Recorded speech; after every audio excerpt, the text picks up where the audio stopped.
तो जब आपको ये दायित्व तो दिया गया था कि बसपा तोड़ो, तो कल्याण सिंह के भी ने भी कहा था या सिर्फ राजनाथ सिंह ने कहा था? नहीं, उस दौरान कल्याण सिंह जी से भी बात होती थी, कलराज जी से भी बात होती थी, मानी लाल जी टंडन जी से भी बात होती थी, सभी लोगों से बात होती थी। क्या आपको रिग्रेट है ऐसा करने का? कोई रिग्रेट नहीं। क्यों? गलत क्या किया इसमें? अरे एक पार्टी तोड़ दी पूरी। नहीं, हम ये एक कहेंगे कि पार्टी तोड़ दी।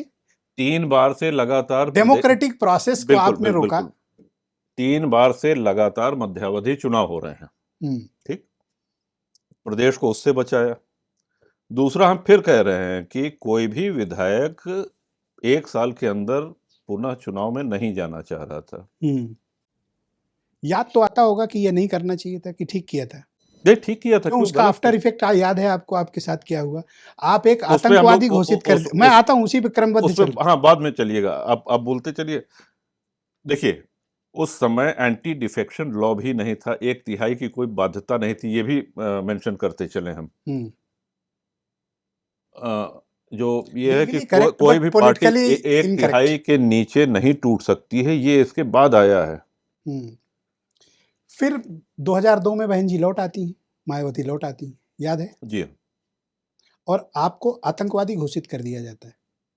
हाँ, करा जाता है। जब पहली बार आपने सुना आपके ऊपर पोटा लगा और आप आतंकवादी घोषित कर दिए गए, आपको लगा कि वो गलती थी जब तोड़ा था उनकी पार्टी? नहीं, वो हमको कभी नहीं लगा। देखिए, ऐसा है कि ये रिएक्शन था जो आपने बिल्कुल बड़ी मजेदार एक घटना आपको बताते हैं कि एक एफआईआर होती है हमारे ऊपर और हमारे पिताजी के ऊपर। वो एफआईआर, पहली एफआईआर प्रतापगढ़ की थी। तो उसमें ये था कि हम लोग जा रहे हैं और पिताजी ने कहा कि फल खाने का मन हो रहा है, और हमने जो है संतरा, सेब, केला, ये सब फल वाले के ठेले से खरीदा। तो उसमें वो सामान पैक करने के बाद बताया कि इतना पैसा हुआ, इतने में हमने रिवॉल्वर निकाल के एफआईआर में ये फल वाले पे, हाँ, फल वाले पे, कि तुम्हारी हिम्मत कैसे पड़ी मुझसे पैसा लेने की, और जो मुझसे पैसा लेता है उसको मैं गोली मार देता हूं। ऐसा करके एक एफआईआर का मजमून तैयार किया गया, जो कि हास्यास्पद था। तो पैसे देके फल ले लेते। लेकिन सुनिए, ये एफआईआर एक संकेत था आने वाले दिनों का।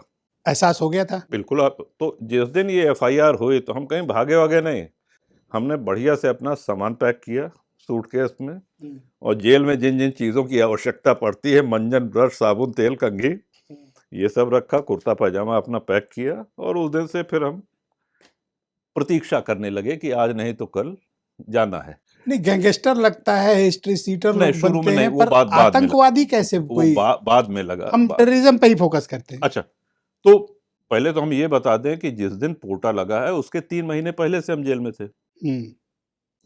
पोटा हमारे ऊपर लगा है 26 जनवरी को, गणतंत्र दिवस के दिन, और जेल हमको भेजा गया था 2 नवंबर को। नवंबर, दिसंबर, जनवरी, लगभग 2.5-3 महीने का ये कार्यकाल था। और पोटा एक राष्ट्रीय बहस का मुद्दा बना, न सिर्फ पत्रकारों के बीच में, न सिर्फ आम जनता में, बल्कि पार्लियामेंट में भी। समवेत सदन बुलाया गया आगे चल के, आपको याद होगा। लोकसभा और राज्यसभा एक जगह बैठी, एक साथ बैठी, और 2 केस पोटा के थे, उत्तर भारत में हमारा और दक्षिण भारत में वाइको साहब का। वहां पे जयललिता जी मुख्यमंत्री थी। तो 2 केस पोटा के भारत में उस समय चल रहे थे। संवेद सदर, वहां पे पोटा एक्ट रिपील हुआ मतलब उसको समाप्त किया गया संयुक्त सदन ने। लेकिन उसको समाप्त करने में एक क्लॉज छूट गया कि अब से पोटा नहीं लगेगा, जिसके ऊपर लगा है वो लीगल वो फेस करे।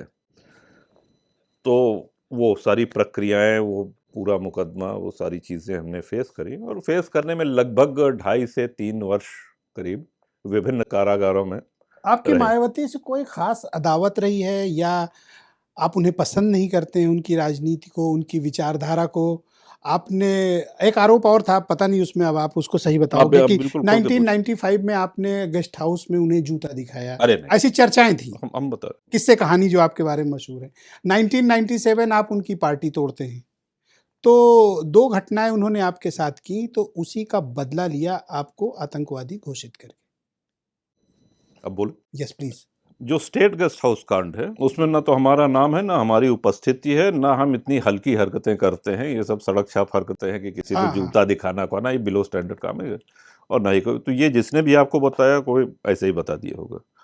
हाँ, दूसरी बात है कि मायावती जी के मन में ये अवश्य बात थी कि इसकी हमारी पार्टी तोड़ने में हम्म। महत्वपूर्ण भूमिका रही है या बड़ा एक्टिव रहा है। और आप जो गर्व से स्वीकारते भी रहे हमसे कब करते हैं, और उन 12-13 को साथ में लेके चलते भी थे आप। साथ में लेके चलना तो हम नहीं कहेंगे, लेकिन हाँ, जब जहां आवश्यकता हुई हम लोग एक राय होकर के, रजामंद होकर के गए गवर्नर के यहाँ या जहां भी जाना हो। आपकी राय में सबकी राय थी। और हाँ, सबकी राय थी, सबकी राय थी।